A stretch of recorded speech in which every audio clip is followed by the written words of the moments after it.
करना ये है, आज क्या कर रहे हैं, आज हम कर ये रहे हैं कि हमारे पास ये one of the recent papers में से एक पेपर मौजूद है, और इस पेपर को अल्लाह भला करे हम सॉल्व करने की कोशिश करेंगे। और याद रखें, जब कोशिश हो रही है ना, तो सारा रिवीजन होना बड़ा जरूरी है। जो ईयरली पास पेपर का असल मकसद है, मेरे साथ करने का तो मकसद यही है कि रिवीजन हो और पार्टिसिपेट करें आप जितना ज्यादा से ज्यादा होगा। और आप देखेंगे जैसे जैसे क्वेश्चन आप प्रैक्टिस करते जाएंगे तो आपको कॉन्सेप्ट याद आते जाएंगे, और उन कॉन्सेप्ट को आप रिफ्रेश करेंगे। और फिर मैंने जो होमवर्क अभी पेपर 5 का दिया था, किया तुम लोगों ने? पेपर 5 का जो होमवर्क दिया था कर लिया? केमिस्ट्री के पेपर 5 का? हाँ भाई, लाइबा रूबा पेपर 5 के वेरिएंट कर लिया, 5153? सर मैं भी वही लाइबा कर रही थी। अभी वही कर रहे, हो रहा सर था या नहीं हो मैं रहा था? शाम तक भेज दूंगी। चलिए चलिए जी। अच्छा, इस वक्त जो हमारे पास पेपर खुला हुआ है, आप देख पा रहे हैं कि 4-2 वेरिएंट, यानी आप वाला वेरिएंट है, मई जून 2022 का पेपर है, और 2 घंटे में ये पेपर करना होता है 100 मार्क के लिए। केमिस्ट्री का पेपर या बायोलॉजी का पेपर आपको फ्रस्ट्रेट कर देता है। तो याद रखें, पेपर जब भी आप घर में भी अटेम्प्ट करने बैठे, या तो इसे 2 हिस्सों में अटेम्प्ट करें ताकि दिमाग फ्रस्ट्रेट ना हो जाए। पेपर 4 केमिस्ट्री का मेरे तजुर्बे में एक बहुत आसान, बल्कि ओवरऑल पेपर 4 आसान होता है। बायोलॉजी में थोड़ी प्रॉब्लम जरूर आती है, खासतौर पर जो लर्निंग वाले चैप्टर्स हैं एंड के, लेकिन अगर उसकी लर्निंग तगड़ी है, मार्क स्कीम ऑब्जर्वेशन अच्छी है, तो वो प्रॉब्लम भी आप ओवरकम कर लेते हैं। जबकि यहाँ पर जबकि यहाँ पर जबकि यहाँ पर जो है, इस वक्त जब हम केमिस्ट्री करते हैं, तो केमिस्ट्री में देखें, अगर दिमाग थका हुआ है तो आधा पेपर करें, फिर फ्रेश दिमाग से आधा पेपर करें। वरना आइडियल ये है कि एक बार बैठें, और प्रैक्टिस भी अगर कर रहे हैं तो 2 घंटे का जो पेपर है वो टाइमर लगाकर सॉल्व करें। क्योंकि ज्यादातर बच्चे, जो अच्छे वाले बच्चे होते हैं, वो पेपर 4 में बार दफा सिर्फ इसलिए रह जाते हैं कि उनका कोई एक आध क्वेश्चन ही पूरा छूट जाता है, या हर 2-3 क्वेश्चन में थे, 2-2 3-3 पार्ट छूट जाते हैं क्योंकि वो मुश्किल थे, उन्होंने छोड़ दिया कि बाद में करेंगे, बाद में टाइम नहीं बचा। तो इसलिए जो है ये इंपॉर्टेंट है कि इस बात को समझा जाए। खैर, अब पेपर 4 का जो क्वेश्चन है, तो आज मैं आपको कोशिश करूंगा, जाहिर है मेरे पास टाइम जितना है उसमें हम मिलकर कर रहे हैं, तो हो सकता है पूरा पेपर ना हो, मैक्सिमम हो जाए, फिर मैं दूसरा सेशन जो उसके साथ कंटिन्यू करूंगा उसमें इसको कंप्लीट कर दूंगा। मकसद मेरा रिवीजन कराना है हर एक चैप्टर का जो कि आपने पढ़ा हुआ है, और मैं इसीलिए कॉन्सेप्ट को डिस्कस करता जाऊंगा आपके साथ, और अल्लाह की जात से उम्मीद है कि हमारे लिए बड़ा फ्रूटफुल डिसीजन होगा। चलिए, बिस्मिल्लाहिर्रहमानिर्रहीम। पहला क्वेश्चन हमारे पास आ जाता है, रिसोल्युबिलिटी। The solubility of group 2 hydroxides increases down the group। Revision हमने करती चली जानी है, इससे पहले कि ट्रेंड के बारे में जाएं हम 2022। तो सॉल्युबिलिटी, मेरे बच्चे, सॉल्युबिलिटी जब आपने पढ़ा था, याद कीजिए, ये चैप्टर आपका कौन सा है बेटा? लैटिस एंथैल्पी एंड ग्रुप 2 का चैप्टर है। मैं रिवाइज कराता जाता हूँ। लैटिस एंथैल्पी एंड ग्रुप 2 का ये चैप्टर था, और इसमें आपने जो ट्रेंड पढ़े थे वो सॉल्युबिलिटी का पढ़ा था। याद दिला देता हूं मैं आपको, एक सॉल्युबिलिटी का ट्रेंड पढ़ा था आपने, एक आपने थर्मल डिकम्पोजिशन का ट्रेंड पढ़ा था, याद आ रहा है? थर्मल डिकम्पोजिशन का। और एक आप लैटिस एंथैल्पी का ट्रेंड पढ़ते हो कि लैटिस एंथैल्पी कब ज्यादा होगी कब कम होगी। सॉल्युबिलिटी याद करा देता हूं कि सॉल्युबिलिटी में 3 सॉल्युबिलिटी थी, हाइड्रोक्साइड्स और की सॉल्युबिलिटी थी, सल्फेट और, अल्लाह आपका भला करे, कार्बोनेट की सॉल्युबिलिटी। सल्फेट और कार्बोनेट की सॉल्युबिलिटी डाउन द ग्रुप क्या होती थी बेटा? डिक्रीज। एंड जो हाइड्रोक्साइड की सॉल्युबिलिटी होती थी वो डाउन द ग्रुप इंक्रीज होती थी। याद आ रहा है? मैं लिखूंगा तो वही आंसर, बट ये रिकॉल कर रहा हूं। आप बहुत अच्छा होगा कि आपके जो लेक्चर नोट्स जिसमें आपने नोट किए थे, जिस चैप्टर का सवाल आए आप वो पार्ट खोल लें, ताकि आपको ये कंफर्म हो जाए कि जो बात मैं बता रहा हूं वो आपने पढ़ी हुई है, और कम से कम जवाब देते जाइएगा, वरना थोड़ी देर में मैं फ्रस्ट्रेट हो जाऊंगा। पूरे दिन का रोजा है, हमने भी गुजारना है, इसलिए आपका जवाब बड़ा इंपॉर्टेंट है। लैटिस एंथैल्पी ग्रुप 2 के पहला जो पार्ट है में सॉल्युबिलिटी का नजर आ रहा है कि लैटिस एंथैल्पी ग्रुप 2 का है, और इसमें ट्रेंड 3 चीजों के आपने पढ़े थे, एक सॉल्युबिलिटी का था, एक थर्मल डिकम्पोजिशन का था, और एक लैटिस एंथैल्पी का था। सॉल्युबिलिटी में आपने कार्बोनेट और सल्फेट की सॉल्युबिलिटी पढ़ी थी जो डाउन द ग्रुप डिक्रीज होती है, और हाइड्रोक्साइड की इंक्रीज होती है।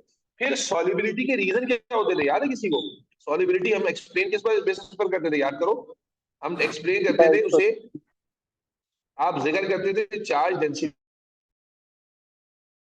का, और फिर आप जिक्र करते थे डेल्टा एच लैटिस का और डेल्टा एच हाइड्रेशन का। याद आना है? याद करो, डेल्टा एच सोल्यूशन होती थी जो बराबर होती है delta H lattice plus delta H hydration.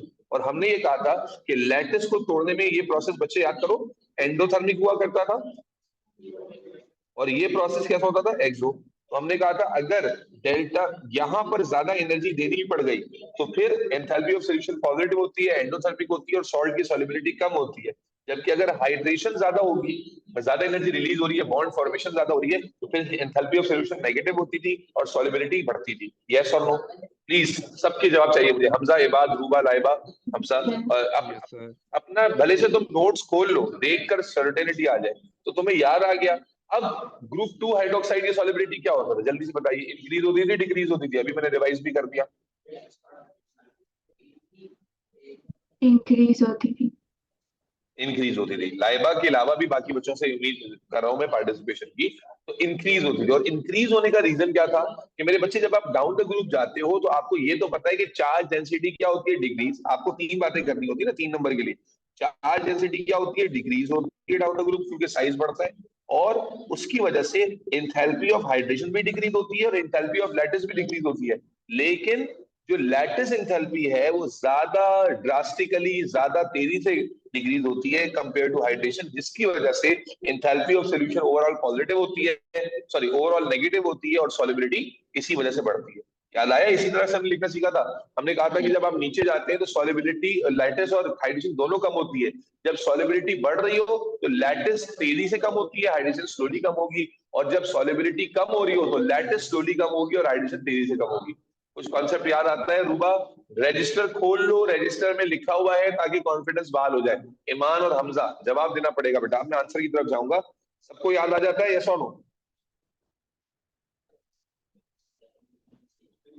ईमान, हमजा, तुम लोगों जी का सर। जवाब जी सर। तो अब तो उसने बता दिया था कि डाउन द ग्रुप डिक्रीज हो रही है, तो हमें ट्रेंड रिपीट करने की जरूरत नहीं है, हम एक्सप्लेनेशन देंगे। As we move down in the group,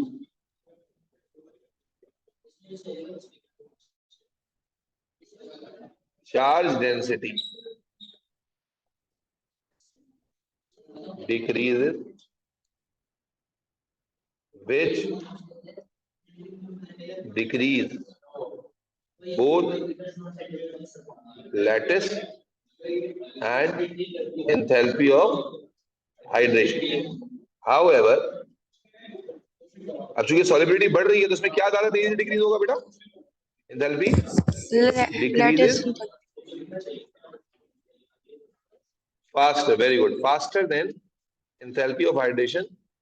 So delta H solution becomes what, Hamza? Exothermic or endothermic? Exothermic. That's it. अब 3 के 3 नंबर, कोई बाई का लाल तुम्हारा नहीं काट सकता। You have covered every point, हर एक बात आपने कवर कर दी। अरे भाई क्या कर रहे हो, आवाज रिपीट हो रही है, डिस्कनेक्ट कर दो। अब आ जाओ, आगे चलते हैं बेटा। The solubility of beryllium hydroxide in water is 2.40 exponential minus 6 ग्राम पर डीएम क्यूब, ग्राम पर डीएम क्यूब। अब आप अपने रजिस्टर में केएसपी वाला टॉपिक निकाल लें। सॉल्युबिलिटी केएसपी हमने की हुई है।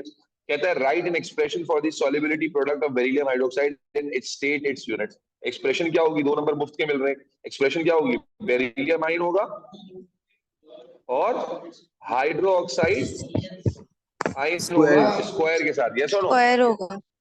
और इसकी वैल्यू 2 से भी मल्टीप्लाई होती है। यस और नो? जो वैल्यू आप लेते हैं वो 2 से भी मल्टीप्लाई होती है। लेकिन ये हमें यहाँ लिखने की जरूरत नहीं है, मेंशन करने की जरूरत नहीं है। आप OH का स्क्वायर लिखेंगे तब भी बात नहीं, बल्कि सॉरी इसको मेंशन करना पड़ेगा।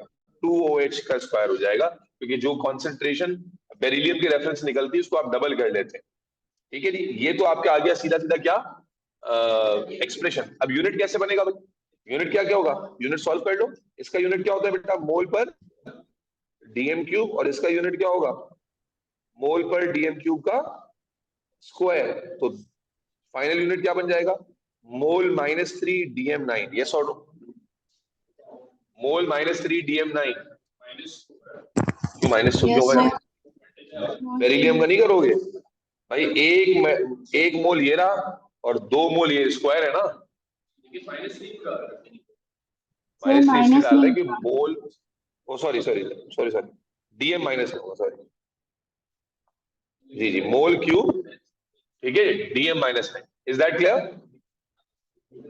Yes sir. Yes, sir. जी हमजा भाई, बात भाई। चल आगे चलते। Calculate numerical value of KSP for beryllium hydroxide at 229। अच्छा, मैं ये बात पहले भी बता चुका हूँ पिछले सालों में भी कि जो क्वेश्चन 2 मार्क का होता है ना, उसमें थोड़ी बहुत 2 या 3 मार्क का उसमें थोड़ी बहुत वर्किंग है मैथमेटिकल क्वेश्चन में। 1 नंबर वाली यूजुअली सिंपल होती है। अब आप देखें, इसमें केएसपी निकालनी है। केएसपी निकालने के लिए आपको एक्सप्रेशन चाहिए होती है। क्या क्या चाहिए आपको? बेरिलियम आयन की कॉन्सेंट्रेशन चाहिए, हाइड्रोक्साइड आयन की कॉन्सेंट्रेशन चाहिए, कॉन्सेंट्रेशन चाहिए।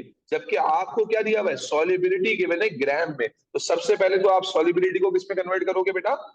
सॉल्युबिलिटी के सबसे पहले आप बेरिलियम हाइड्रोक्साइड की क्या निकालोगे? कॉन्सेंट्रेशन निकालोगे। क्या निकालोगे बेटा? बेरिलियम हाइड्रोक्साइड की कॉन्सेंट्रेशन। और कैसे निकालते हैं भाई? 2.40 एक्सपोनेंशियल -6, ये आपको दिया हुआ है ग्राम पर डीएम क्यूब में। अब ग्राम को आप मोल में कन्वर्ट करने वाले हो, तो ग्राम को मोल में कैसे कन्वर्ट करते हैं? Divided by MR. ऐसा ही है, डिवाइड बाय एमआर। एमआर कितना होगा? आप बेरिलियम का कैलकुलेट कर लें और क्या बनेगा एमआर, कैलकुलेट करके बताएं। पीरियोडिक टेबल में देखिए बेरिलियम का मास कितना है। बेरिलियम का मास कितना है? 40। नहीं, MR 43 है। एमआर टोटल 43 आपने निकाल लिया या कहीं लिखा हुआ है? निकाल लिया तो सर। 2.4 एक्सपोनेंशियल -6, ठीक है, डिवाइड बाय एमआर कितना हो गया इसका? 43 कह रही है बच्ची। तो अब सॉल्व कीजिए तो कॉन्सेंट्रेशन कितनी बन जाएगी बेरिलियम हाइड्रोक्साइड की बेटा? 5.58 एक्सपोनेंशियल -8। 5.58 एक्सपोनेंशियल -8, ठीक हो गया। ये कॉन्सेंट्रेशन आ गई। अब ये तो बेरिलियम हाइड्रोक्साइड कॉन्सेंट्रेशन है। फिर आप देखें कि ये जो आयंस फॉर्म करेंगे केएसपी में, तो हमें ये डालने होते हैं ना आयंस की कॉन्सेंट्रेशन। तो ये 1:2 के रेशो में। तो अगर मैं बेरिलियम हाइड्रोक्साइड, बेरिलियम आयन की कॉन्सेंट्रेशन लिखना चाहूं तो कितनी होगी? वो जो आपने निकाली 5.58 एक्सपोनेंशियल -8 मोल पर डीएम क्यूब, ठीक है ना। और हाइड्रोक्साइड आयन की कॉन्सेंट्रेशन चूंकि 2 से मल्टीप्लाई करके लिखेंगे तो कितनी हो जाएगी? 2 से मल्टीप्लाई करें इसको, 4 से मल्टीप्लाई करेंगे। 4 से क्यों करोगे? सर 2x अरे स्क्वायर होगा ना। वो अरे मेरी जान, तो वो तो उधर रखो के करोगे ना। मैं तो यहाँ रेशो वाले बता रहा हूँ कि बेरिलियम हाइड्रोक्साइड जब आयोनाइज होता है तो बेरिलियम 2+ और 2H बनाता है। मैं तो इस रेशो के हिसाब से बता रहा हूँ कि ये x है, ये x है, तो ये 2x होगा ना।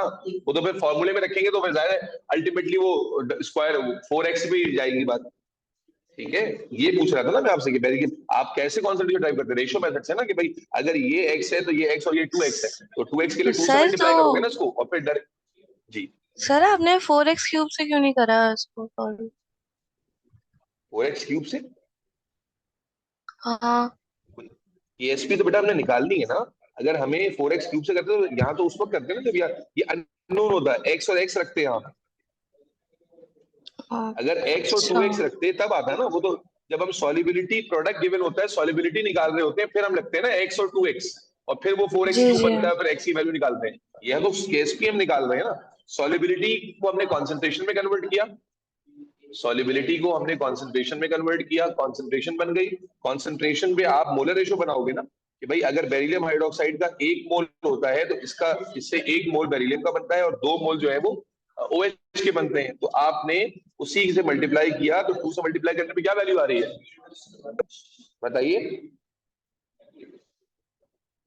2 से मल्टीप्लाई कीजिए, क्या वैल्यू आ रही है?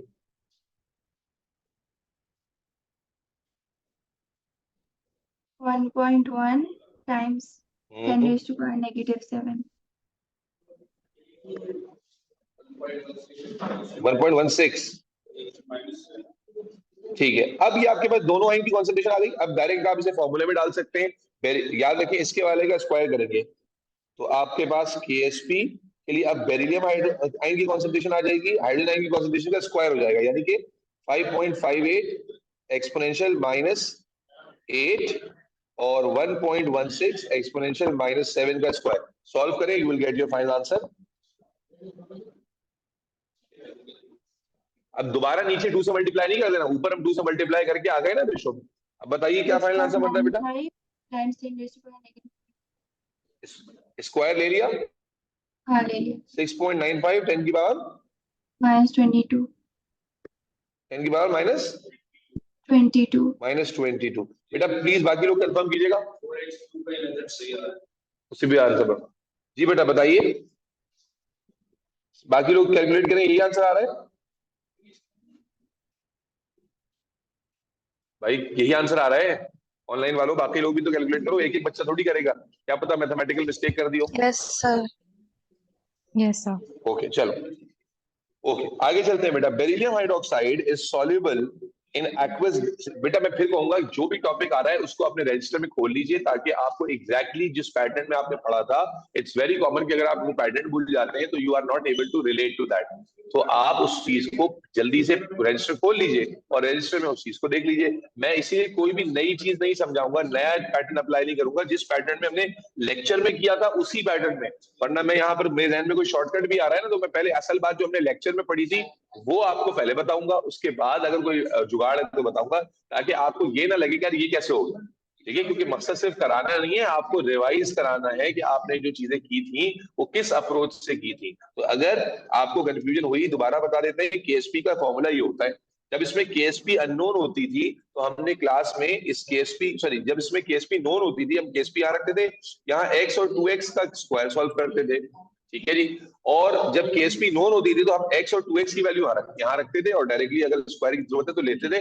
वही चीज हमने की। ये आती कहां से थी वैल्यू? ये तो आती थी इक्वेशन से। तो इक्वेशन ऑल्दो के यहाँ पर मार्क्स कम है, लेकिन अगर ज्यादा मार्क्स का सवाल होता तो ये इक्वेशन को मेंशन करना होता है कि आपने कैसे फैसला किया कि ये डबल मल्टीप्लाई बाय 2 हो जाएगा, क्योंकि मोलर रेशियो आपको बता रहा है कि ये बेरिलियम का 1 मोल होता है और हाइड्रोक्साइड का 2 मोल है। अब आ जाए, beryllium hydroxide is soluble in aqueous solutions containing an excess of hydroxide ions and form a complex ion। अब जब कॉम्प्लेक्स आयन की बात शुरू हो गई, इसका मतलब है किस तरफ जा रही है बात? कौन से चैप्टर की तरफ जा रही है कॉम्प्लेक्स आयन का मतलब? Transition element. Transition metal. जी, this complex ion has a similar shape. Okay देखो, अब ये वाला तो तुमने नहीं पढ़ा, ऑल्दो के जिस तरह हमने पढ़ा है आप इसकी शेप भी बता सकते थे कि हाइड्रोक्साइड एक छोटा लाइगेंड होता है, तो छोटा लाइगेंड जब 4 हो तो कैसी शेप होती है? सर छोटे की तो स्क्वायर प्लेनर होती है। स्क्वायर प्लेनर होती है। अब आप यहां से देखो, उसने क्यों बताया आपको, टेट्राहेड्रल और स्क्वायर प्लेनर में छोटा वाला लाइगेंड जो होता है वो स्क्वायर प्लेनर बनाता है, और जो बड़ा लाइगेंड होता है साइज में वो बनाता है, अल्लाह भला करे, आपका टेट्राहेड्रल। ठीक है, लेकिन अब समझो, यहाँ पर अगर आप खुद से डिसाइड करते तो आप इसकी शेप स्क्वायर प्लेनर पे लेके जाते, तो क्योंकि इसकी शेप स्क्वायर प्लेनर नहीं होती, इसलिए एग्जामिनर ने यहाँ जाकर आपको हिंट दे दिया ताकि कोई बच्चा अगर पूरा स्टेटमेंट पढ़े तो उसको बात समझ आ जाए कि CuCl4 ये आपने पढ़ा हुआ है, और क्लोराइड की प्रेजेंस में कैसा होता है बेटा? कैसा शेप होता है? टेट्राहेड्रल होता है। तो इससे आपको, अगर एक बच्चे ने यहाँ जल्दबाजी कर दी, जो मैं हमेशा कहता हूँ कि बड़ी हानिकारक होती है पेपर 4 में, तो मेरे बच्चे क्या होगा, ज्योमेट्री गलत कर लेगा। इसलिए आपको पूरा स्टेटमेंट पढ़ना बहरहाल जरूरी है। तो define the term complex ion. Complex ion किसे कहते हैं? हमने कॉम्प्लेक्स का डेफिनेशन पढ़ा हुआ है। क्या होता है कॉम्प्लेक्स बच्चे? कि जब मेटल, जो ट्रांजिशन मेटल है, उसके वेकेंट डी ऑर्बिटल्स के अंदर जब कोई लाइगेंड इलेक्ट्रॉन डोनेट करता है और उसके साथ डेटिव बॉन्ड बनाता है, तो इस स्ट्रक्चर को आप कॉम्प्लेक्स आयन कहते हैं। यानी a dative ion or dative bond formed between a metal ion or transition metal ion and a ligand molecule। ठीक है, ligand molecule यही होता था ना, याद कीजिए कि जब ligand का जो मेटल, ट्रांजिशन का जो मेटल होता है, जब ligand उसमें अपने इलेक्ट्रॉन डोनेट करता है, कहाँ डोनेट करता है? वेकेंट डी ऑर्बिटल्स के अंदर। पढ़ा था ना आपने 3D से लेकर 3D1 से लेकर 3D10 तक की जो कहानी। तो इसी आयन को तो आप कॉम्प्लेक्स आयन कहते हो ना। तो डेफिनेशन क्या बन जाएगी? The ion form as a result of dative bond formation. मैं बार बार आपसे दरखास्त ही कर रहा हूं, कोई चीज भी अगर कनेक्ट ना हो तो आप सीधा सीधा जाइए और जाकर रजिस्टर में वो पार्ट खोलें, क्योंकि आई एम डैम श्योर कि आपने हर एक चीज रजिस्टर में की हुई। Dative bond as result of dative bond formation between transition metal ion and ligand. ठीक है जी, लाइगेंड और ट्रांजिशन मेटल के दरमियान का जो कंपाउंड होता है इसे ही आप कॉम्प्लेक्स आयन कहते हैं। ठीक हो गया, आगे चल रहे हैं बेटा, कोई कंफ्यूजन तो बता देना, नींद में ये नहीं कि हो करते रहो होंगते रहो। बच्चे समझ आ रहा है हमजा हसन चौधरी या नहीं आ रहा? सर वन और मोर लाइगेंड लिखेंगे। सॉरी दोबारा बोलिए बेटा। वन और मोर लाइगेंड लिखेंगे ना? हाँ वो पूरा डेफिनेशन कंप्लीट हो जाएगा। At the end it is ligand transition metal ion and वो तो फर्दर एक्सप्लेनेशन है। अगर आप सिर्फ लाइगेंड लिखेंगे तो मार्किंग स्कीम के हिसाब से पूरा कर लेंगे डेफिनेशन। चलो, draw a 3-dimensional diagram. Okay, 3-dimensional diagram to show the structure of beryllium hydroxide. ऊपर हम लोग कंक्लूड कर चुके हैं कि इसका स्ट्रक्चर कैसा होगा, टेट्राहेड्रल होगा because it was like CuCl4। और इसका 3D बताना है और नेम द शेप। तो शेप का नाम क्या होगा बेटा? टेट्रा, बोलो भाई, हेड्रल। और 3D बनाना है तो कैसे बनाओगे भाई? आपने सेंटर में बेरिलियम बना लिया और 3D शेप में आपको अगर याद हो तो आपको फिर सर एक पिरामिडल लाइन और एक डॉटेड भी दिखानी। वेज कहते हो उसे, पिरामिडल। ठीक है ना, ये आपके पास ओहो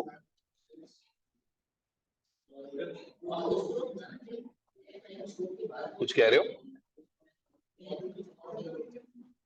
ठीक है, ये आपके पास आ गया। अब आप जो इस पे लाइगेंड शो करोगे, कैसे शो करोगे? कैसे शो करोगे भाई? याद है मैंने बताया था लाइगेंड के लिए इट्स इंपॉर्टेंट कि आप जो इलेक्ट्रॉन डोनेट कर रहा है, जो स्पीशी इलेक्ट्रॉन डोनेट कर रही है उसे आप एरो की तरफ शो करते हो।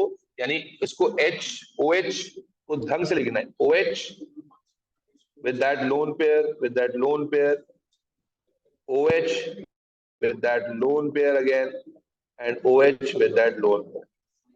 So that would be the 3D structure. And जब भी आप लाइगेंड ड्रॉ करते हैं हमेशा उसके गेट बोलो भाई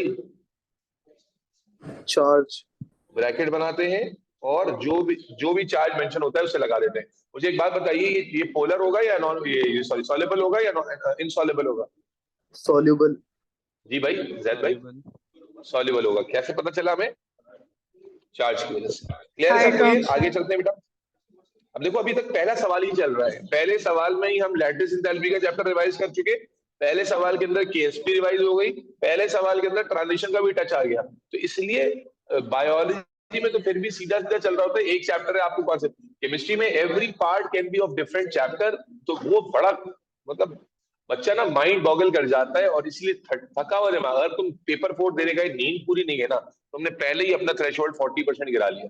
इसलिए बहुत जरूरी है नींद खींच के जाना। चलो, मैं खुद एज अ टीचर करा रहा होता हूँ, कभी थका हुआ होता हूँ तो पेपर 4 कराने चीखें निकल जाती है बिकॉज पूरा पेपर एक गो में समझा के करना मुश्किल होता है। चले, explain why transition element can form complex ion.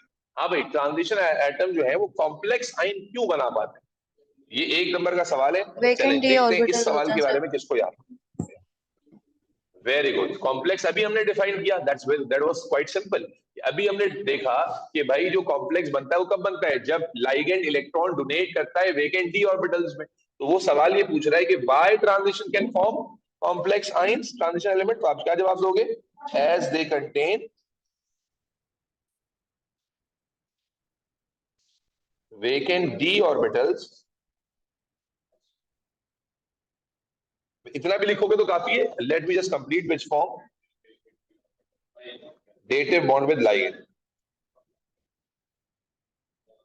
Isha बात समझ में आ रही है? ईशा, तुमने ये सारे चैप्टर जो तुमने लाइव क्लासेस में नहीं पढ़े थे, लेक्चर से कवर किए थे मेरे लेक्चर से या नहीं?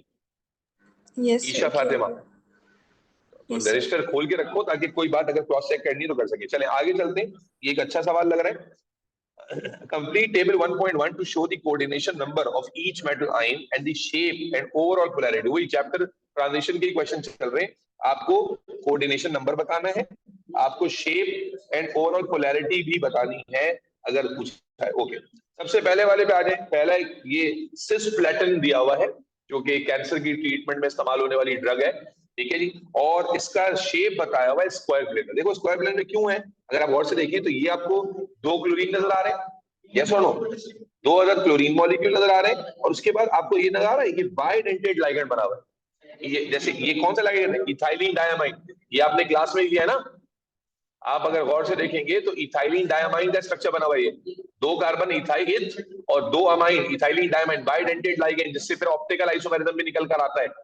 तो स्क्वायर प्लेनर के लिए अगर आप याद करें तो मैंने आपको बताया था कि स्क्वायर प्लेनर क्यों है और इसके अंदर सिस ट्रांस देखो आइसोमेरिज्म आ गया। अगर आप सिस ट्रांस आइसोमेरिज्म ट्रांजिशन को खोलेंगे तो शर्त क्या थी कि सिस ट्रांस शो करने के लिए क्या जरूरी होता है कि कम से कम एक लाइगेंड 2 बार रिपीट हो रहा हो।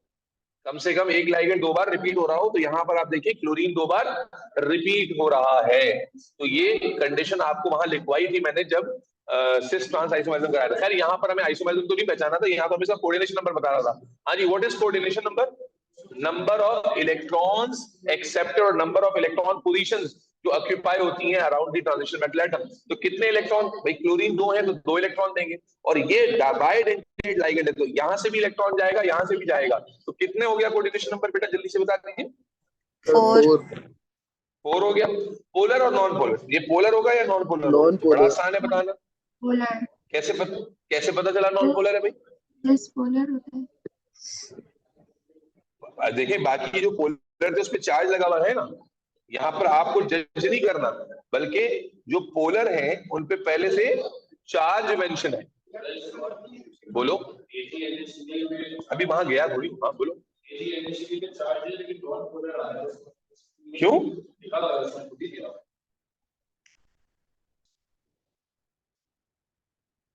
अब जो दिया हुआ है उसमें मैं क्या सवाल हूँ? उस सवाल पे सवाल थोड़ी खड़ा करेंगे, हम तो अपनी अप्रोच से रिपीट करेंगे ना यार।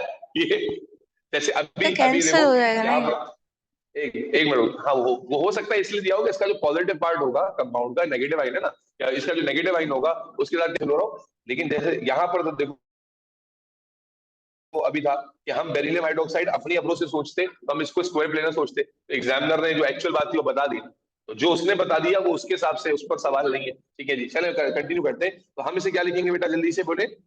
Non polar.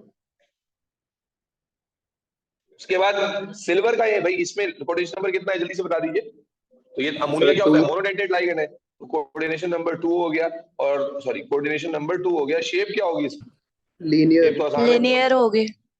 ली, ली, लीनियर होगा। उसके बाद Fe2C2O4 थ्राइस। अब ये ऑक्सिलेट आइन है, ये भी मैंने क्लास में कराया हुआ है। ये भी बाइडेंटेट लाइगेंड होता है, ऑक्सिलेट भी बाइडेंटेट लाइगेंड होता है। और 3 लगे हुए, तो 3 लगे हुए बाइडेंटेट लाइगेंड है तो हर एक लाइगेंड से 2 इलेक्ट्रॉन जाएंगे। तो शेप क्या बनेगी? 6 इलेक्ट्रॉन। ऑक्टाहेड्रल। शेप क्या होती है बेटा? ऑक्टाहेड्रल। और पोलर होगा या नॉन पोलर होगा? तो ये भी भाई साहब क्या होंगे? पोलर हो जाएंगे। Is that clear? चले, उसके बाद आ गया डिफाइन के step, stability constant. Stability constant याद कीजिएगा कैसे होता था मेरे बच्चे, ये देखें। अच्छा नीचे रिएक्शन भी तो मैं इसकी हेल्प से समझा देता हूँ। देखिए एक आपको ये लाइगेंड एक्सचेंज, स्टेप का कांसेप्ट कहां था? लाइगेंड एक्सचेंज रिएक्शन में था ना। बड़ा सिंपल सा कॉन्सेप्ट होता है और वहां पर मैंने 2-3 चीजें मेंशन की थी। लाइगेंड एक्सचेंज रिएक्शन में ये रिवर्सिबल रिएक्शन है। अब रिवर्सिबल रिएक्शन में केसी होता है, प्रोडक्ट अपॉन रिएक्टेंट। बस उसी केसी को जब आप कॉम्प्लेक्स के लिए लिखते हैं तो क्या बन जाता है? के स्टेप। लेकिन फर्क क्या था कि जब आप के स्टेप लिखते हैं तो प्रोडक्ट से आप सिर्फ कॉम्प्लेक्स लिखते हैं और रिएक्टेंट में आप दोनों रिएक्टेंट लिखते हैं, यानी लाइगेंड जो आके डिस्प्लेस किया जिसने और जिसको डिस्प्लेस किया, जिसमें डिस्प्लेसमेंट की, वो भी लिखते हैं। तो मेरी बात को और समझिएगा, वाटर नहीं लिखते। ये मैंने कई दफा मेंशन किया था लेक्चर में भी, दोबारा याद कीजिएगा। केस टाइप की अगर मैं फॉर एग्जांपल यहाँ इक्वेशन बनाने की कहता आपसे, तो केस टाइप की इक्वेशन क्या बनती? बोलिए। NiEn thrice. अच्छा इसमें एक और गलती होती है लिखने में कि आप ये तो आपने लाइगेंड लिखा और क्योंकि आप इसकी कॉन्सेंट्रेशन लिख रहे हो तो डबल ब्रैकेट लगता है। दोबारा समझना अगर किसी को समझ में ना आए, अगर मैं इसके आपको केस टाइप की इक्वेशन लिखने कहता, प्रोडक्ट अपॉन रिएक्टेंट में आपने कहा वाटर से निकालते शामिल नहीं करना, तो पहले मैं लाइगेंड लिखता NiAn थ्राइस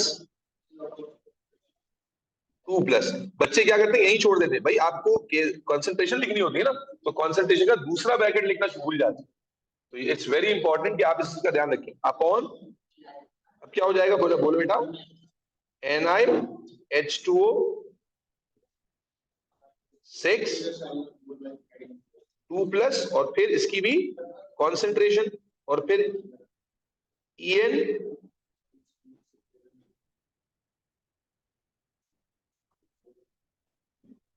En की कॉन्सेंट्रेशन का क्यूब। ठीक है जी, क्यूब क्यों आ गया भाई? क्यूब क्यों आ गया बच्चों? सर 3 ही है ना। 3 है। तो ये तो आपको इक्वेशन, अब यहाँ तो देखो ऊपर डेफिनेशन पूछी हुई थी, तो मैं डेफिनेशन के लिए क्यों तुम्हें बता रहा था कि अगर यहाँ से डिफाइन करने की कोशिश कर दो क्या डेफिनेशन बनेगी? It is the equilibrium constant और it is the ratio, it is the ratio. अगर आप देखिए किसके दरमियान रेशो है, ये है कॉम्प्लेक्स और ये कॉम्प्लेक्स बन रहा है इनकॉन्स्टिट्यूएंट आयन से। ये देखो ये है कॉम्प्लेक्स और ये कॉम्प्लेक्स कब बन रहा है कि जब ये लाइगेंड इस कॉम्प्लेक्स में जाकर डिस्प्लेसमेंट कर रहा है। तो हम अगर इसको डिफाइन करते हैं तो कैसे डिफाइन करते हैं? Ratio of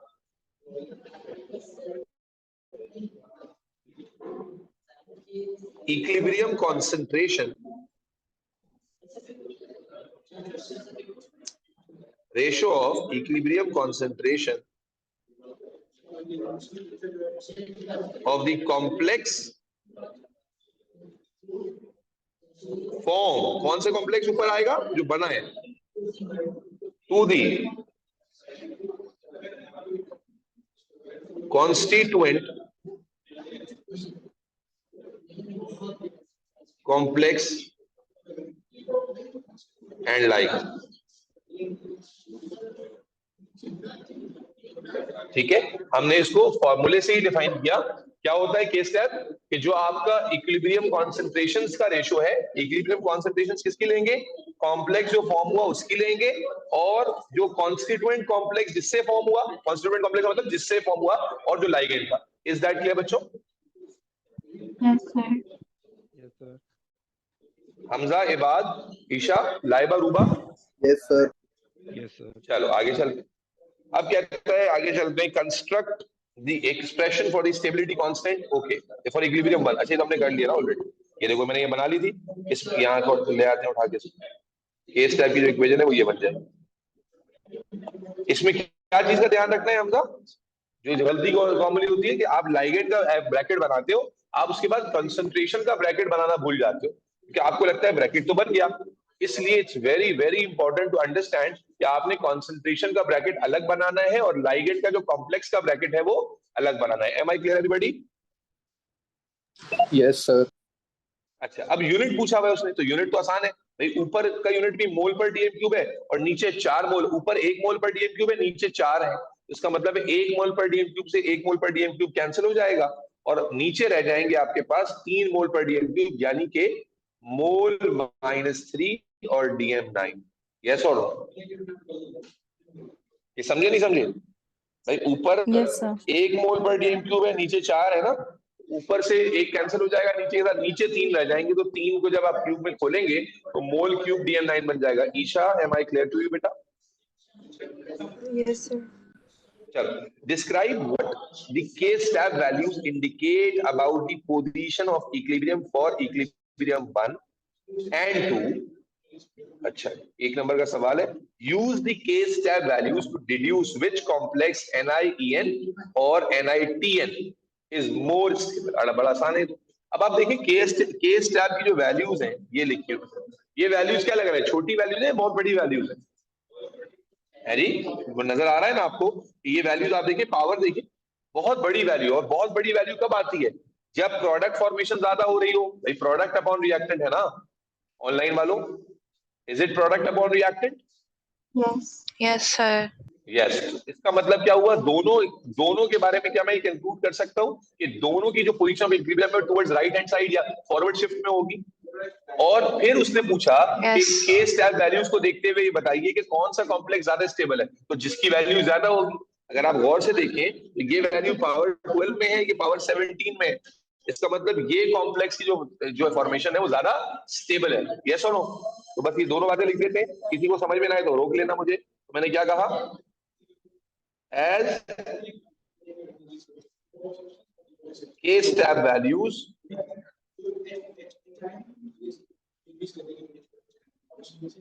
for equilibrium 1 and 2 is too large, which shows both the equilibrium are directed in forward shift, या both the equilibrium are in forward shift, लिख दो direct, are in forward shift. ये पहला हिस्से का जवाब हो गया बेटा। फिर आप क्या लिखते हो, उसने कहा कौन से केस टाइप वैल्यू से बताइए कि कौन सा ज्यादा स्टेबल है, तो आप क्या बताओगे, कौन सा ज्यादा स्टेबल है भाई, ऊपर वाला। तो आप बोलोगे फुल स्टॉप डालने के बाद Ni En thrice 2 plus is more stable than Ni Tn thrice 2 plus. Is that clear? बच्चों क्लियर है? अच्छा देखो, चूंकि सिर्फ उसने डिस्क्राइब कहा था और डिड्यूस करने को कहा था, तो हमने इसकी रीजनिंग नहीं दी। अगर वो कहता है एक्सप्लेन भी कर दे, तो फिर हम कहते हैं कि as the case tap value for the reaction 1 is larger than 2, therefore जो है वो उसकी स्टेबिलिटी ज्यादा है। लेकिन ये एक्सप्लेनेशन हमने क्यों ओमिट कर ली बच्चों, क्लियर है? लाइबा उबा ईशा, क्योंकि उसने सिर्फ डिस्क्राइब का Yes, कमांड sir. दिया था, तो हमने सिर्फ डिस्क्रिप्शन दे दी। ईमान अरशद क्लियर है? हमजा इबाद कोई मसला तो नहीं है? No, sir. चलो आगे चलो।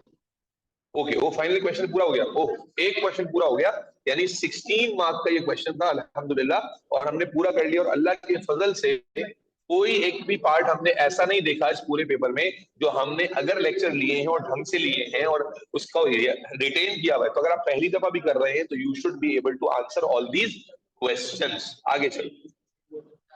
ओके, ओ ट्रांजिशन देखो, अब ट्रांजिशन ही दोबारा कंटिन्यू हो रहा है। इट मींस कि मेरे भाई ट्रांजिशन बड़ा इंपॉर्टेंट है। Explain why transition elements have variable oxidation state. This is something जो आप पहले ऑलरेडी पढ़ चुके हैं। क्यों ट्रांजिशन एलिमेंट्स की वेरिएबल ऑक्सीडेशन स्टेट्स होती हैं? क्योंकि उनमें 4s और 3d दोनों ऑर्बिटल्स के इलेक्ट्रॉन पार्टिसिपेट करते हैं because of very narrow gap between their energies. ठीक है ना? तो यही बात आपने पहले भी लिखी थी, अभी भी लिखेंगे। 4s electrons from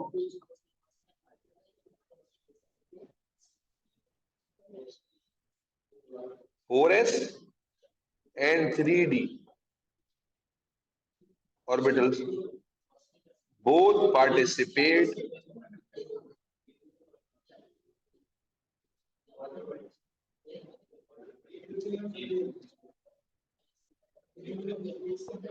due to,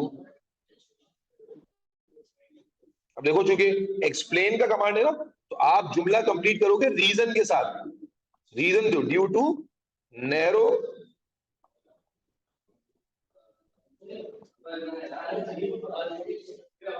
energy gap.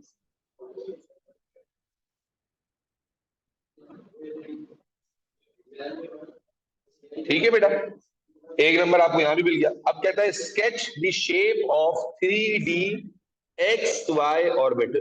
कहता है 3D XY ऑर्बिटल की क्या करें, शेप स्केच कर दें। तो भाई आइए आप देखें, ये Y दिया हुआ है, Z दिया हुआ है, X ये साइड में दिया हुआ है। तो आप जानते हैं XY कैसे बनता है? It should be drawn in between, बोलो भाई, it should be drawn in between X and Y। तो इसको आप X and Y. किसी भी तरीके से ड्रॉ करेंगे सही ड्रॉ होगा। आप, मैं आपकी आसानी कर देता हूं, आप इमेजिन कर लीजिए ये Y खाली बना होता और इमेजिन कर लीजिए ये खाली X बना होता। समझाने के लिए बता रहा हूं ताकि आपको कंफ्यूजन ना हो। आपने एक्स वाई के दरमियान बनाना था तो आप कैसे बनाते?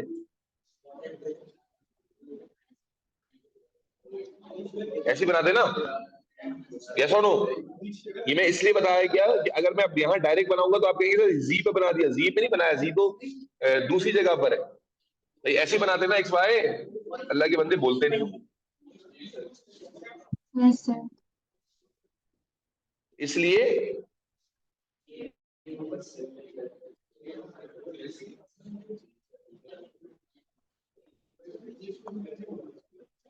इसलिए अगर कभी कंफ्यूजन हो रही हो, उस कंफ्यूजन के लिए आप क्या करें, वो तीसरे एक्सेस को हटा लीजिए। हटाने के बाद शेप ड्रॉ कीजिए और फिर आपको थोड़ी तसल्ली रहेगी कि आप सही ड्रॉ कर रहे हैं या नहीं कर रहे। चलिए, एक्सप्लेन व्हाई। अरे यार ये देखो, ये अच्छा सवाल है, 3 नंबर का सवाल है और ये बड़ा, ये मतलब इट वाज ऑब्वियस कि ये सवाल आएगा। Explain why transition elements form. मेरे ख्याल ये सवाल हर ट्रांजिशन क्वेश्चन में आता है कि क्या, मैं पहले वर्बली याद दिला देता हूँ बेटा। क्या होता था कि ट्रांजिशन एलिमेंट में जब कॉम्प्लेक्स बनता है तो एक एनर्जी स्प्लिट हो जाता है, D orbital, D generated orbital split हो जाता है 2 सेट्स में। ठीक है, जिनके दरमियान जो एनर्जी गैप होता है that is equal to frequency of photon from the visible light. तो जब लाइट उस पर स्ट्राइक करती है तो एनर्जी एब्जॉर्ब होती है equal to that energy gap, और जिसकी वजह से जो लाइट इमिट होती है वो व्हाइट लाइट नहीं होती, और कोई एक कॉम्प्लीमेंट्री जो वेवलेंथ होती है, कॉम्प्लीमेंट्री जो लाइट होती है वो नजर आती है। ये इसका पूरा कॉन्सेप्ट था जिसको मैंने बताया था कि ये कॉन्सेप्ट पढ़ते हैं हम crystal field theory. Crystal field theory है CFT जो आपको ये पूरा कॉन्सेप्ट सिखाती है। यस और नो? तो मैं ऐसा करता हूँ यार की पॉइंट्स लिख देता हूँ बजाय इसके पूरा पैराग्राफ लिख दूं ताकि टाइम बचे। ऑल्दो कि आप की पॉइंट्स में एग्जाम में नहीं लिखते हैं तो हम क्या कहते हैं,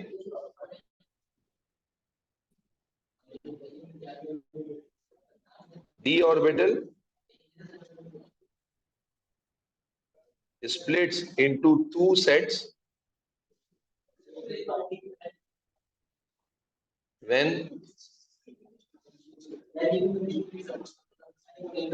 form dative bond with ligand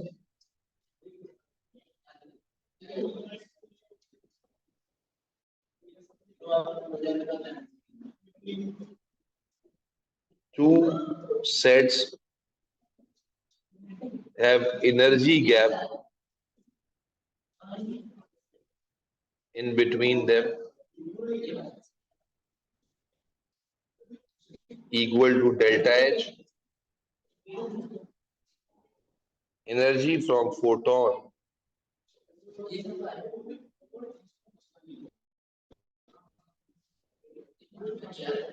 of visible light is absorbed to fill in the energy gap. A reflected light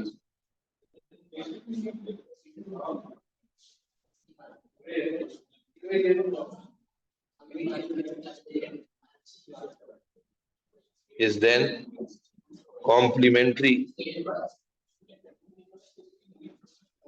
wavelength of absorbed light. कौन सी लाइट रिफ्लेक्ट होती है? जो आपने वेवलेंथ एब्जॉर्ब की उसकी कॉम्प्लीमेंट्री वेवलेंथ आप ग्राफ के थ्रू बता सकते हैं वो रिफ्लेक्ट हो जाती है। इज दैट क्लियर बच्चों? यही रटे रटाए पॉइंट्स है जो बार बार ही आपको लिखने होते हैं क्योंकि ये पॉइंट काफी दफा रिपीट होता है। कॉन्सेप्ट मैंने पहले बार रिपीट किया, दोबारा लिख के भी दिखा दिया। आगे चलते हैं बेटा। ओए होए होए, एक्वस सॉल्यूशन ऑफ, छोड़ तो नहीं दिया हमने? Okay.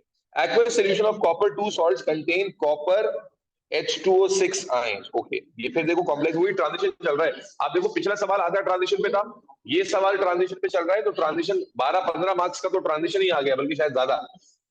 Equilibrium 3 and equilibrium show 2 reaction of these ions. Okay, equilibrium 2 बेटा ये तो आपने पढ़ा है, मैंने सारे रिएक्शन याद है जो हमने इक्वेशन लाइगेंड डिस्प्लेसमेंट पढ़ी है। अगर आप अपनी कॉपी खोल ले, रजिस्टर खोल ले तो यू विल सेकंड दिस। जी एक मिनट बच्चों होल्ड करना यार, थोड़ा सा तुम लोग एक तो स्लो बोलो। कहाँ हो भाई?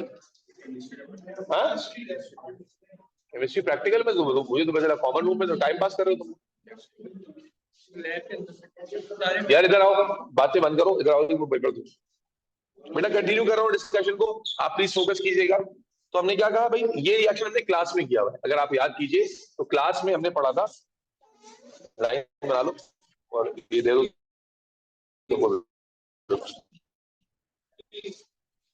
पेपर बच्चों, आर यू विद मी? मौजूद हैं आप लोग? मेरे बैकग्राउंड की बहुत ज्यादा आवाज तो नहीं आ रही आप लोगों को?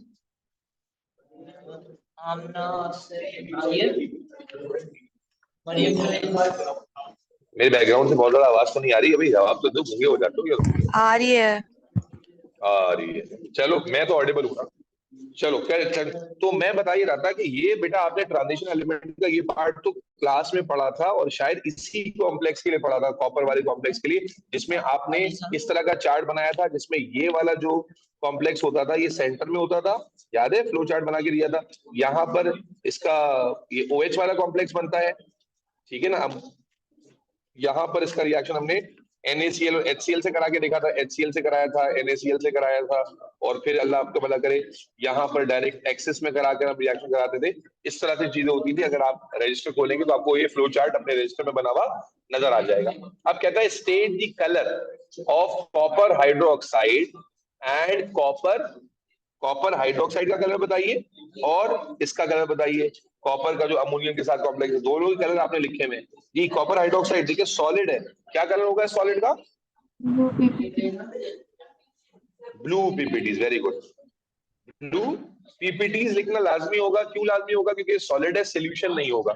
जबकि अगर आप इसका कलर की बात करें कॉपर अमोनियम के साथ, इसका क्या कलर होता था बेटा? Dark blue solution. Dark blue solution.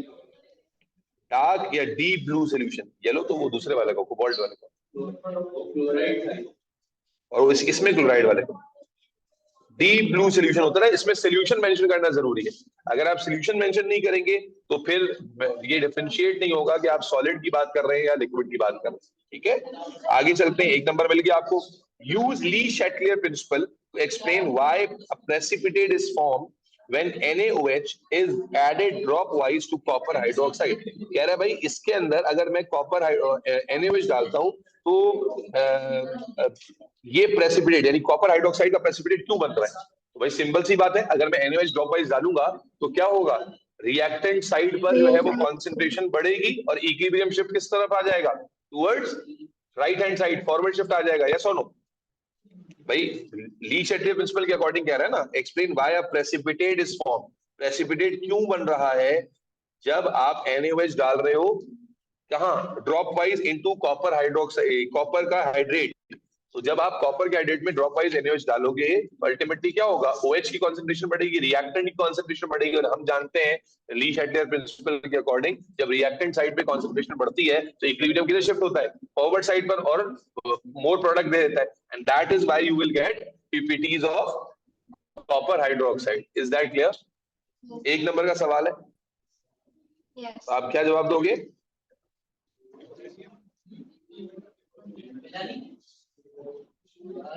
The equilibrium position will shift towards right hand side / forward shift। क्या चीज बेटा? क्वेश्चन पेपर ये नहीं दो, इसके बाकी जो खाली क्वेश्चन पेपर थे वो तो तुम्हारे पास ही।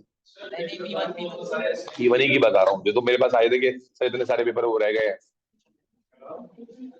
Forward shift to form precipitates of copper hydroxide।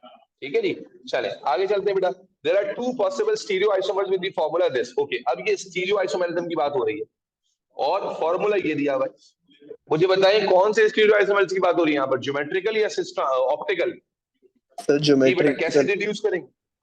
क्यों? ऑप्टिकल के लिए क्या शर्त थी याद कीजिएगा? ऑप्टिकल की condition is very good, very good. इस तरह प्रॉम्प्ट रिस्पांस आता है तो मजा आ जाता है।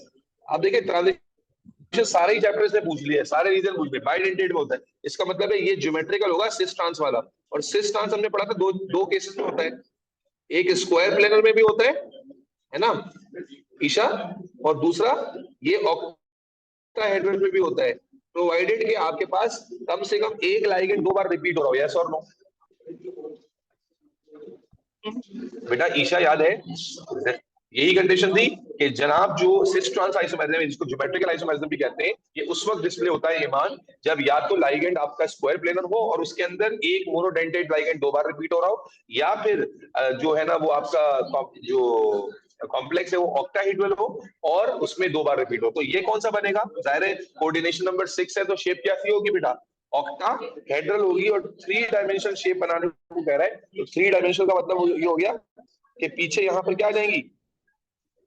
डॉटेड लाइंस, और यहाँ क्या आ जाएगा? Wedge shape. यस और नो?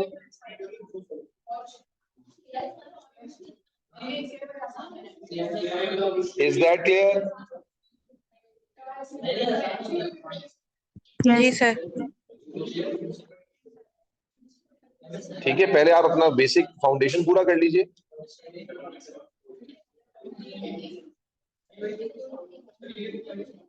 उसके बाद आपने सिस पहले बनाना है, तो सिस किसके थ्रू बना रहे हैं? वाटर के थ्रू। आप यहां लिख लीजिए OH2, याद रखें H2O नहीं लिखेंगे, OH2।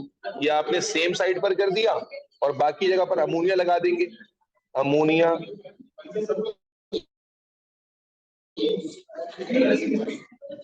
अमोनिया अमोनिया और अमोनिया, और यहां जब ट्रांस बनाने जाएंगे तो फिर आप क्या करेंगे, इसको 180 डिग्री पे ले आएंगे। तो एक OH2 को यहीं रहने देंगे, एक को सामने ले आइए।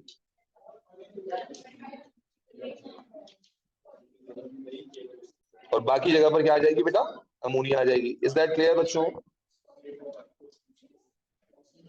Yes, sir.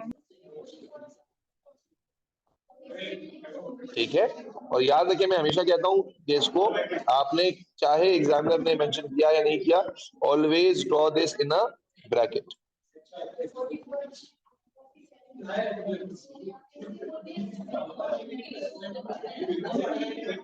बेटा बातें बहुत जोर से कर रहे हो आप लोग, ठीक है बेटा। ये अच्छा, दूसरा क्वेश्चन भी अल्हम्दुलिल्लाह हमारा पूरा हो गया। तो अब देखें, हम हर एक कॉन्सेप्ट को रिवाइज करते हुए कर रहे हैं। तो इस वक्त 16 और 9 तकरीबन कितने होगा, ये 25 मार्क का पेपर हमने अटेम्प्ट कर लिया पूरा रिविजन के साथ, जिसमें ऑलमोस्ट ट्रांजिशन एलिमेंट्स का चैप्टर हमारा कंप्लीटली रिवाइज हो गया। चले जी आगे चलते हैं क्वेश्चन नंबर 3 पर। Describe first electron affinity. अब ये इलेक्ट्रॉन एफिनिटी वाला कॉन्सेप्ट कहां पढ़ा था बच्चों? हो गया ये लैटिस एंथैल्पी, दोबारा से आ गई ना, लैटिस टू पढ़ा था, तो वहां पर सवाल आ गया जी, first affinity first electron affinity always exothermic, और फर्स्ट इलेक्ट्रॉन के बाद जो होती है वो सारी क्या होती है, यस और नो? तो Yes, sir. What is Yes, first sir. Electron affinity बेटा? द एंथैल्पी चेंज और the energy release.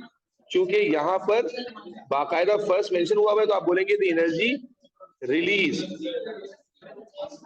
When, yes please, one When mole of electron is added into Electron is electron gained.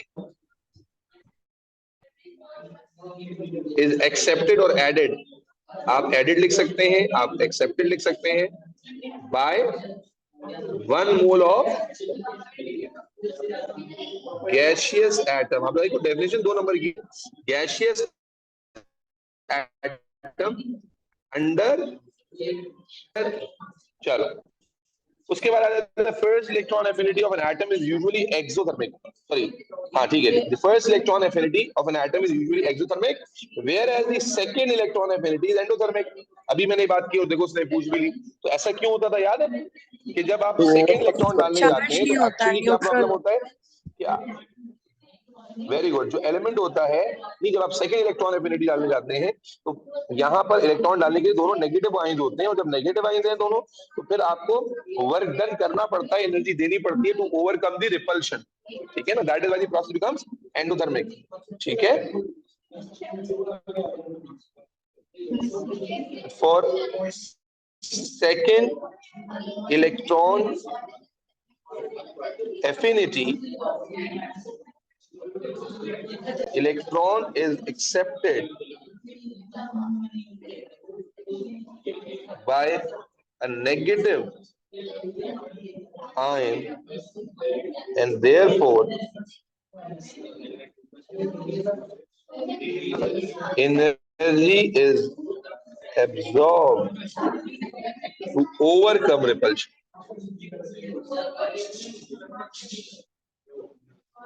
उसके बाद कहता है describe the general trend, describe the general trend in first electron affinities of chlorine, bromine and iodine. ये तो आसान है भाई, आप क्लोरीन आ जाए, उसके नीचे ब्रोमीन है, आयोडीन, जब आप नीचे जाते हैं क्या कॉन्सेप्ट होता है बच्चों, Sir, size जब आप नीचे increases. जाते हो तो साइज इंक्रीज होता है, और साइज इंक्रीज होता है, न्यूक्लियर चार्ज डिक्रीज हो जाता है, इफेक्टिव न्यूक्लियर चार्ज, तो इलेक्ट्रॉन लूज करना becomes easy and electron gain करना बिकम्स डिफिकल्ट। यस और नो? Yes, sir. तो इलेक्ट्रॉन गेन करना बिकम डिफिकल्ट का मतलब क्या होगा कि जब इलेक्ट्रॉन मुश्किल से गेन होगा तो एनर्जी ज्यादा रिलीज होगी, कम रिलीज होगी, Sir, come. कम रिलीज होगी। तो बड़ा सिंपल सा एक्सप्लेनेशन बन गया बच्चों। As we move from chlorine to iodine, atomic size increases, shielding effect increases and effective nuclear charge, ये 3 कीवर्ड है जो आप A-level सीखते आ रहे हैं. Effective nuclear charge decreases, making it difficult to accept electron. Thus, electron affinity decreases. Clear बच्चों? चले, अब इसके बाद आगे अल्लाह आपका भला करे. Show energy changes to be used in this question. ये दो ही आ गया, लैटिस एंथैल्पी. देखो अब उसने पैटर्न भी ब्रेक कर दिया. लैटिस एंथैल्पी वाला चैप्टर दोबारा यहाँ पर आ गया है. आप देखिए डेटा वही दिया हुआ है जो आप यूजुअली एक्सपेक्ट करते हैं, और 3 नंबर का सवाल है जो आप अगेन आपका एक्सपेक्टेड होता है कि 3 नंबर का जब सवाल आएगा तो कैसे करना होगा. Calculate the first electron affinity for iodine. Use the relevant data in table 3.1 in your working. It may be helpful to draw a labeled energy cycle. किस साइकिल की बात कर रहा है ये? बॉर्न हेबर साइकिल की बात कर रहा है, which is a modified SS cycle. Yes or